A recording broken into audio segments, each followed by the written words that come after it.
రాముడు అయోధ్యలో జన్మించిన వనవాసంలో భాగంగా దక్షిణాది వైపు ప్రయాణం చేశాడు. దక్షిణ భారతం పొడవునా రామయ్యకు చెందిన క్షేత్రాలు కనిపిస్తూ ఉంటాయి. వాటిలో ఒకటి ఒంటిమిట్ట కూడా ఉంది. అయితే అన్ని రామాలయాల్లో జరిగే సీతారాముల కళ్యాణం వేరు, కానీ ఒంటిమిట్ట ఆలయానికి ఒక ప్రత్యేకత ఉంది. శ్రీరామనవమి రోజున జరగాల్సిన కళ్యాణం చైత్ర పౌర్ణమి రోజు జరిపించడం విశేషం.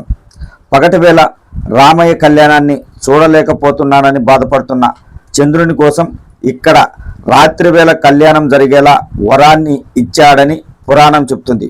అదే కాకుండా విజయనగర రాజులు తమ కులదైవానికి తృప్తి కలిగేలా రాత్రివేళ కళ్యాణాన్ని జరిపించే ఆచారాన్ని మొదలుపెట్టారని కూడా చెప్తుంటారు. కారణం ఏదైనా కావచ్చు. ఇతర రామాలయాలకు భిన్నంగా ఒంటిమిట్టలో రాములోరి కళ్యాణం పున్నమి కాంతుల్లో జరగడం విశేషం. ప్రభుత్వం తరపున ముత్యాల తలంబ్రాలు, పట్టు వస్త్రాలు తీసుకురావడం, రాష్ట్ర ప్రభుత్వం అధికారికంగా వేడుకలు జరపడం, స్వయాన రాష్ట్ర ముఖ్యమంత్రితో పాటు ప్రముఖులు కళ్యాణానికి హాజరు కావడం గమనార్హం. పవిత్రమైన గంగా నదిని